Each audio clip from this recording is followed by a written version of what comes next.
باوری کردن و راست گفتن در دلها را باز می کند. حضرت پیغمبر هم می فرمایند که دائم در راه حقیقت باشیم.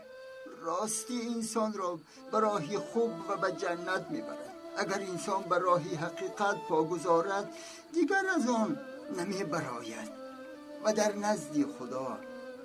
نزد خدا همچون آدمی درست نوشته می شود. از دروغ گفتن گریزید. دروغ انسان را به گناه کردن و به راهی بد روان می کند و بعد به جهنم. اگر انسان یک بار به خودش دروغ گفتن را اجازت دهد دیگر از آن نمی براید. در نتیجه در نزد خدا همچون آدمی دروغگوی قید کرده می شود.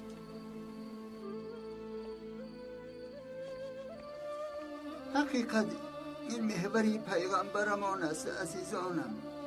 کسی که کوششی در محور حقیقت بودن را کند هم در این دنیا و هم در آن دنیا عذاب نمی کشد.